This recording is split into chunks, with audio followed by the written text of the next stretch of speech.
Candace Owens, what are your thoughts on her thoughts of the Derek Chauvin trial? She seems to think he didn't have a fair shake, and the media was in the courtroom prosecuting him. What are your thoughts here? Honestly, I'll be real. I don't know what to tell you right now, because I don't really check for Candace Owens. You know what I'm saying? Like, and it's on Fox News. I don't mean to be biased in that way, but like, I don't know. This video is something that I don't really care about. That's great. No, that's Dre. That is the best possible response. I wish it was. No, it is. It is, because Candace Owens, this is a lady who actually was not always a Republican. At one point, she was broke as a joke. And then she realized there's some real money with the very, very, very, very far fringe right group. There's money there. Believe it. There's money there. Like, if you churn out the bullshit she's spewing, there's a lot of money there. And she's doing that, and she's making money hand over fist. I'm for interracial, but I just wanted to point out her husband. You understand? Right. Okay, you understand. I don't have to say it. You understand? Okay, so let's talk about Candace Owens. When Candace Owens was in high school, she was getting harassed for being black by some pretty notable people in her high school, leaving disgusting voicemails and everything like that. And the school wouldn't stick up for her because, again, these students, they were, children of very notable people in the community. Wouldn't it? Get the hell out of here, nigger. Candace Owens gets represented by the NAACP. They won her case. She gets a settlement, $37,000. They won her case. Candace Owens flips the script. Fuck the NAACP. Yo, I'm gonna be real. It's funny you said flip the script, because I thought Candace Owens was a gymnast when you first said her name. I didn't remember. I thought, does she do gymnastics? No, I'm being serious. Let's still laugh. And it's so good because, again, no one should know or even pay attention to who she is. Let's keep it moving, though. Candace Owens was really upset over Cardi B and Meg Thee Stallion's song WAP, Wet Ass Burp. Okay, you can feel how you want to feel about the song, but she really went on a rampage against him. You're selling sex, you're not a good role model, da da da da. Now, I don't know if you know, but Candace Owens has given Donald Trump a blowjob a couple of times, and she's also eaten Donald Trump's wife, Melania Trump's ass, more than on one occasion. Okay, this has actually happened. So the point that I'm trying to make is she goes in on Cardi B and Meg Thee Stallion for selling sex. However, she's a big fan of Melania Trump. Did you know that Melania Trump, prior to becoming the first lady, she made a large sum of her money also selling sex? She was a model, half naked, all the time. What are we talking about? Keeping it moving. We know, like I said, she gave fellatio to Donald Trump many, many times. But figuratively. Prior to her being on her knees in front of Donald Trump, she did run an anti-Donald Trump website. So I'm going to quote a couple of things here. She was the CEO of an anti-Trump liberal-leaning website called Degree 180. Owens wrote in 2015 that it was good news that the Republican Tea Party will eventually die off peacefully and hopefully in their sleep. Degree 180 also talked about Donald Trump's penis size and him being a racist with an immigrant wife. And then, of course, you fast forward, and like I said, she's now giving fellatio to Donald Trump and eating Melania Trump's asshole.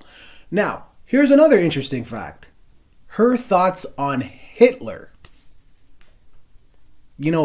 Hitler, right? Nobody likes this guy. Nobody likes him. Nobody likes what he did, what he tried to do. But her thoughts on Hitler, check this shit out.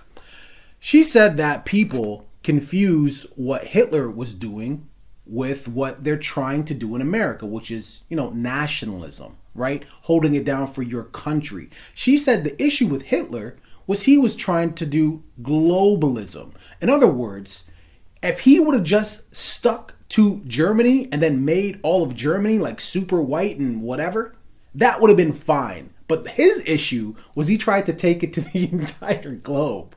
Obviously, I kind of agree with that. I kind of agree. He probably set his sights a bit high. Think about it though. If Hitler had just focused on Europe and then not tried to go all over the world, he probably would have, because he had a lot of the country kind of ruled before he tried to kind of got greedy, and then he was on his pills and all that shit. But if he had focused on like a little small area, we could still be talking about, like, instead of having Putin running Russia right now, you could have Hitler the third or fourth running it. So I agree with that. I don't see nothing wrong with that. What you're saying is, Dre, we're saying two different things. What you're saying is if he would have stuck to Europe, he had a higher chance of a success rate, of being successful. His ambitions were too high, therefore he failed. What Candace Owens is saying is what he was doing is okay. What he was doing was fine. But the problem is he tried to take it into other people's backyard. You're not going to look at this camera and say what Hitler was doing was fine, are you? I mean, I don't know. I wasn't born at that time, man. I can't really speak on it. It was a crazy time. You know what I mean? So you can't. I don't know how I feel about it. Putting Jewish people into ovens was okay. Dog, I come from black ancestors. What are you talking about? What are you trying to talk to me about? I haven't come from a history where people were hurt before and there was a whole bunch of crazy stuff going on. What the fuck you want me to do? What? Nigga, come on, man. What do you want me to do? What do you want me to sit here? You don't know about the Holocaust? I know all about the Holocaust. So this is what I'm saying. And I know how Jewish people are living right now. So what I'm saying to you, Dre, is Hitler is responsible for the Holocaust. So what I'm also saying to you is Candace Owens was saying inadvertently the Holocaust was okay. The problem was that he tried to take it outside of Europe.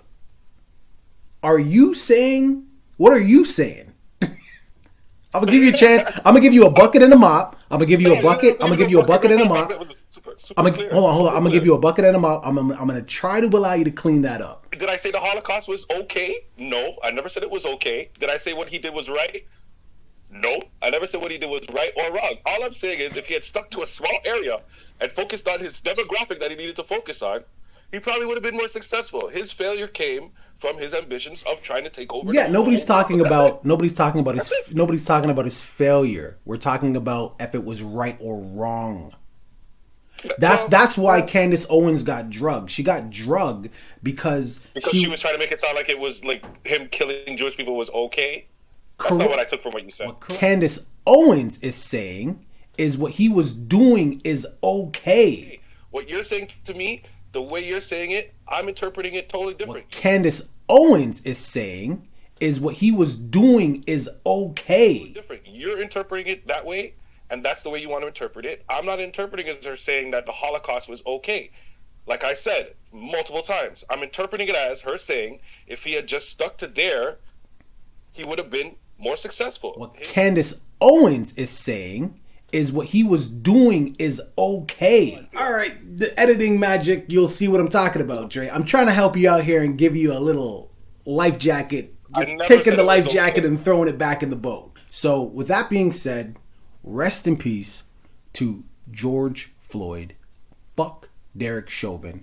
I will tell you that when you play with snakes, you get bit. Leave it in the comments. Don't forget to like and subscribe. Two guys doing a podcast. Adeuces. Rest in peace to Black Rob. It's like, whoa. Bro, Black Rob's 2 albums off Bad Boy, Life Story, and Black Rob Report, classics. Classic albums. Production, amazing. Bars, amazing. Cadence, amazing. Delivery. Just 2 classic albums. Classic, that's your top 5? It's in your top 5? No. But they're classic albums. They're classic albums, absolutely. Not to mention Black Rob lent his appearances on many of Diddy's very, very successful singles. Life Story also went platinum. It was a platinum selling album. Yeah. This is all important to know because Black Rob in 2021, God rest his soul, was homeless. He didn't have a home. And he died from kidney failure. Now, I'm not a doctor. I don't know the ins and outs, but I'm pretty sure there is a surgery for that. You can replace your kidneys. Correct me if I'm right or wrong here. What? Yeah, kidney transplant. You get a kidney transplant. That's a thing. Costs some money. But what I'm saying, though, is Black Rob obviously left Bad Boy. Everybody's coming at Diddy saying, bro, little too late. Because Diddy now wants to pay for Black Rob's funeral. Got to send him out with a bang type of deal, right? Diddy said he was at home listening to his music and he got charged. And yeah, he wants to pay for the funeral. People are dragging the shit out of Diddy. Shiny suit man, he's getting drugged. For good cause. So this is the thing. As much as Black Rob did for Diddy and Bad Boy, at the end of the day, if I sign you, if I hire you for a job, you do the job well, you get paid what you're supposed to get paid, because I hired you, this was the numbers and da-da-da-da-da, you got what you were supposed to get, and then we part ways. Why do I still owe you anything? Bro, listen. It's not a matter of what I owe you or what I'm supposed to give you or every type of reparations or any type of that. It's when Black Rob was on Bad Boy was not Bad Boy. You know what I mean? They were starting off. He was there as one of the first few people, you know what I mean, that came into that crew. And when he dropped his single, Whoa, that was one of the biggest hits that they had. You know what I'm talking about? So he put, at that time, not just a lot of money into Diddy's pockets, but he also gave Diddy the opportunity for his brand to grow on a major scale. You know what I'm saying? So if you have the opportunity, and this man is now at a time, if I don't know if they had a falling out, and this is something that I put on Instagram, so I'm gonna say the same shit, stick to my word. If they had, I don't know if they had a falling out, I don't know what happened between their relationship, right? But this him paying for the funeral shows me that there wasn't really a big issue or something else, which I'll get to later. You can speak your point, but I'll get to what I really feel this is about. But because he could have come at him a different way. Diddy right now is somebody who is living very nicely, very, very comfortably. And I'm not saying that you have to pay for a man's life, but if you know that one of your friends who helped you build something like this is going through hard times, and you're aware of this, why could you not just toss the man a little change or set him up with an apartment or something? You know what I mean? And I'm not speaking on people's pockets because Diddy's money is Diddy's money, but let's speak comparisons here. $50,000 to Diddy is not what it would be to me or to you. So I don't see why that would have been a problem. Why did it have to come to the point where this man is sick and dying? Well, I'll let you go, but I just want to point out that you said if your friend. We don't know if they were friends. We know they were business partners, but go ahead. You can stick to the linguistics and the semantics, but what I meant when I said my friend, because anybody who helps me in my path to my goals or whatever like that, I consider that somebody who is a friend. Whether we are actually friends in that relationship, that's different for me. You need to redefine the word friend, or at least set the bar higher. Well, you have acquaintances, you have friends, and then you have close friends. Everybody has those three groups. The close friends and the friends group are totally separate. So you have your close friends, the people that you talk to all the time, whatever. Then you have friends, people who you've met across your life, who you've come across, who may have helped you, who may have done something for you, and they're just not in your life the entire time. Something happened, you might have moved away, they might have faded away. Those are just regular friends. And then you have acquaintances, people who you speak to once a year, twice a year. You might have met them somewhere, you never speak to them again. Those are my three groups of friends. Black Rob is obviously the one in the middle. So if nothing happened and there was no downfall or anything like that, I'm assuming at some point they had a relationship. It wasn't just business. I'm assuming at one point they must have had some kind of relationship. You know what I'm saying? You can't just do business with somebody at that time with Bad Boy and not be the way Diddy was, especially the way Diddy was. So I'm just saying, I don't see why he couldn't toss him like a little change before all of this happened. This man waited until he died and it was in the big public eye before he decided that he wanted to come out and help. Of course, now when it's a good thing and people are paying attention to it, there's publicity on the man, then you want to help. But when you had a chance to help him when he didn't have money and you probably wouldn't have got any publicity for it, then it wasn't as important. That's the problem I have. Yeah, that's fair. Really, I honestly don't think that Diddy holds any responsibility to Black Rob at all. Of course, the nice, the humane thing to do would be to help. When somebody's down, or at least on their knees, you help them up. You don't wait till they're on their back or face down in the dirt. But at the end of the day, he doesn't owe him anything. What Diddy can do, or I think should at least do, is, again, God rest his soul, now that he's passed away, I'm pretty sure Diddy owns a nice chunk of his publishing. If Black Rob has any living relatives or kids, he could just basically sign that over to them. Because at the end of the day, guess what? Guess when an artist sells the most records? Sad to say, when they pass away.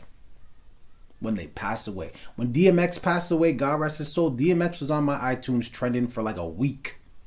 Rough Riders Anthem went to number 2 on Billboard. This is what I'm saying, right? So, again, I don't think he owed him anything. You know what I mean? But it doesn't mean you still can't do the human thing, the humane thing. Even now, right? Even now, you could still do something to honor his memory outside of just paying for his funeral, to help put the man in the ground. Why don't you do something to keep the memory alive? Yeah, man. Again, if you guys haven't heard that album, Life Story, Black Rob Report, go check that out and leave it in the comments. Let us know what you think, man. Does Diddy owe Black Rob anything? There's some pictures where they really do look like brothers, but does Diddy owe him anything? Was it just business? Leave it in the comments. Don't forget to like and subscribe. Two Guys Doing a Podcast. Like, whoa. So guess what? Guess what? You know what? One of my favorite games in school, man. Hide and seek. Hide and seek. I love that game, because I always could find the best hiding spots. I knew how to tuck myself into the small areas and just not be seen when I didn't want to be seen. Normal. As a professional hide and seek player, I can recognize when other people are professionals at this game, like really, really good at, it's like, tucking himself away. I found a guy, a prospect that I might want to draft into my league. Doug Ford. Oh God. Doug Ford. Doug Ford has been in hiding for a long time. But as happens when you enter the darkness, soon the light must appear. I don't know what's wrong with me with all these phrases that I'm saying right now, but they just feel right. They feel right. Okay? The light must appear, and Doug Ford has returned. And not only has he returned, but he has returned with a tearful... hold on, let me get my face straight. A tearful, sensible, caring, compassionate apology. Good. And he wanted to address the nation, because obviously he's catching backlash for his attempt at turning this into a police state where people can't move without being questioned. So, among the other things that happened. So he got questioned on the stage, and the video is actually pretty funny, because I don't know. I want to judge his acting skills in this video, because it's pretty good. It's pretty good. It means telling someone not to properly celebrate a wedding, or sadly be able to mourn the loss of someone we love. For some, it's been dealing with isolation at home, the struggles with mental health and addiction.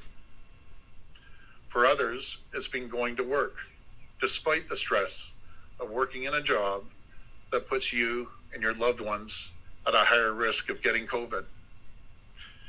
I hear it every day, every single day. Let's take a little sippy sip. They're getting a little emotional. People telling me their stories, the stories that could make you cry, families that haven't been able to hold hand. Hold on, folks. I apologize. Take your time, Doug. Take your time, man. No rush, bro. We all know you're feeling it. Yeah, man. It's rough. It's been rough for you. Does he actually cry? What do you think he's doing right now? Mom or dad hasn't passed away because of COVID-19 restrictions in hospitals. Healthcare workers who've been pushed to the absolute limit, working to save lives. I want you to know, hear you. I understand you're going through. I understand your frustration. This experience,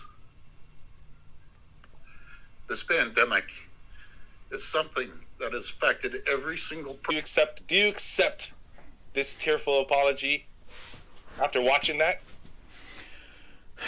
The last video we did, I said all he needed to do was apologize. I said that. Yeah. He apologized. So I can't not accept it. The tears.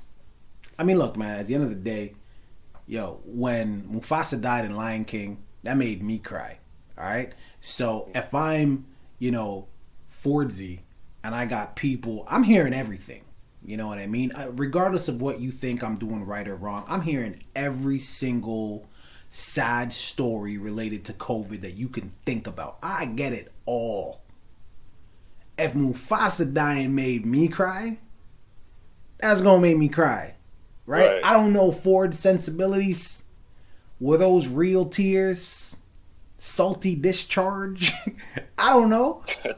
But all I know is it's not impossible that it would make him emotional. That's all I got to say about that. I want to know if Ford remembers that it was him and his team that has made COVID so difficult for us. I want to know if he remembers that. I want to know if he takes into account the fact that he has people on his team who have gone on vacations and gone away, and he tried to cover for them.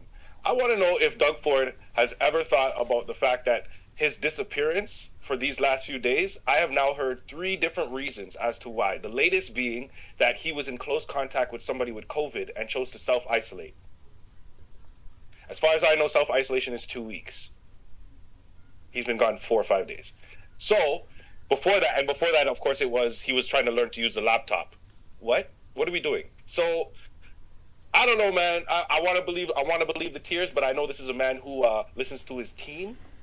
And I'm not the only one who questioned his emotions, after they obviously have a Q&A when they have this thing right there. And there was one reporter who did ask a bunch of questions. And of course, like Doug Ford did respond to them. So I'm wondering if you can tell Ontarians what exactly you're sorry for. You talked about off the top, essentially instituting province-wide carding, which all the police forces came out and immediately against. Is that what you're sorry for? Are you sorry for closing playgrounds? Are you sorry for not limiting essential businesses as scientific advisors have called for? Are you sorry for not implementing paid sick leave for the past year? What exactly are you sorry for, and what are you going to do about it? Damn, Gina. Yeah, came with that heat, that high heater. In response, Ford said his government moved too quick to limit mobility in the province in response to modeling numbers that showed Ontario could see up to 15,000 COVID-19 cases a day. He has been criticized for moving too slowly to curb workplace spread. That's not really an answer. Essentially, his response is, because everybody was telling me I was moving too slow, I decided to implement the police to help things move faster. So it's not really an apology. It's him explaining. And, what's funny is that in that response, he totally neglected all of the other things that person said in the question. There was about 4 or 5 questions in there, and there was no responses to any of them. Man, he wouldn't be the first politician that kneeled the question. This man said, I moved too quick. You're damn right you did move too quick. You moved too quick to go home and learn how to use a laptop. That's what you did. You need to use your head, bro. You need to use your head, man. Well, look. I'm not about resignation, but Jesus. I will say this.